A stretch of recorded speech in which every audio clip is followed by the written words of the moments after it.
सभी को राम राम। मैं ऋषिका आज आप लोग सामने कहानी लेकर आई हूँ। कहानी का नाम है पैसों की चोरी। एक सेठ की स्टेशन मास्टर से 60 गांठ हो गई। सेठ को आधी कीमत पर चावल मिलने लगा। सेठ ने सोचा कि इतनी पाप हो रहा है तो कुछ धर्म कर्म भी करना चाहिए।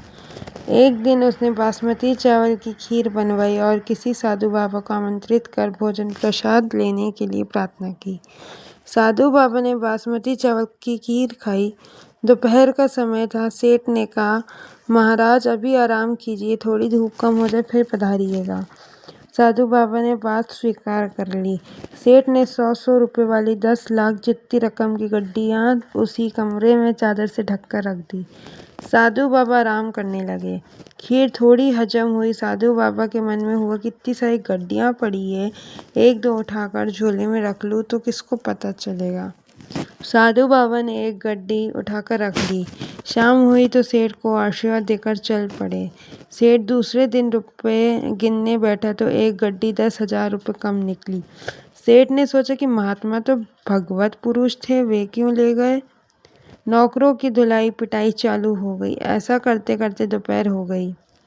इतने में साधु बाबा आ पहुंचे तथा अपने झोले से गड्डी निकालकर सेठ को देते हुए बोले, नौकरों को मत पीटना, गड्डी में ले गया था।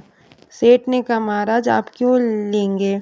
जब यहाँ नौकरों से पूछताछ शुरू हुई तब कोई भय के मारे आपको दे गया होगा और आप नौकर को बचाने के उद्देश्य से ही वापस करने आए हैं, क्योंकि साधु तो दयालु होते हैं।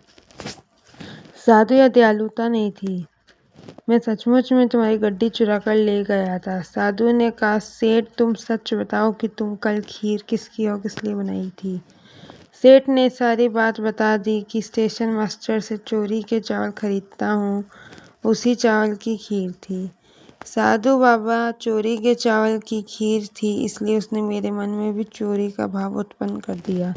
सुबह जब पेट खाली हुआ तेरी खीर का सफाया हो गया, तब तेरी बुद्धि शुद्ध हुई कि हे राम यह क्या हो गया।